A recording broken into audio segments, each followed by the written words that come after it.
রবীন্দ্রনাথের খনিকা কাব্যগ্রন্থ থেকে আজকে আমি আপনাদের শোনাতে চলেছি যথাসময় কবিতাটি। খনিকা কাব্যটি রবীন্দ্রনাথের মনোজগতের একটি সম্পূর্ণ নতুন চিত্র। কবি যেন তাঁহার পুরাতন কাব্যজীবনের সমস্ত দুরূহ আদর্শ সাধনা ও ঘন আবেশময় ভাবানুশীলন হইতে সম্পূর্ণ মুক্তি পাইয়া একটা লঘু নিরাসক্ত দৃষ্টিভঙ্গি অবলম্বন করিয়াছেন।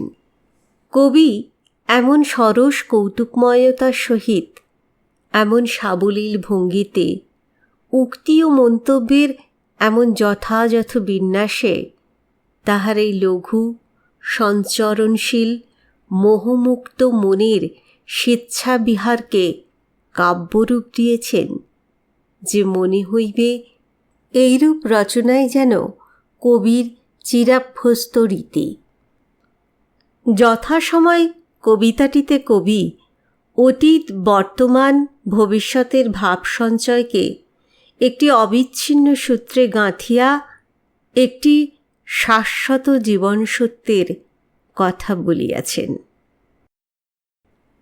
ভাগ্য যবে কৃপণ হয়ে আসে, বিশ্ব যবে নিঃস্ব তিলে তিলে, মিষ্ট মুখে ভুবন ভরা হাসি, ওষ্ঠে শেষে ওজন দরে মেলে। বন্ধুজনে বন্ধ করে প্রাণ, দীর্ঘদিন সঙ্গীহীন একা, হঠাৎ পরে ঋণ শোধেরই পালা, ঋণী জনের না যায় পাওয়া দেখা।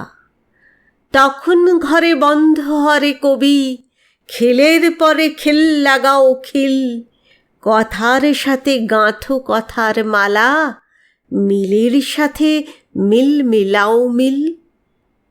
কপাল যদি আবার ফিরে যায়, প্রভাতকালে হঠাৎ জাগরণে, শূন্য নদী আবার যদি ভরে, শরৎ মেঘে তরিত বরিশনে।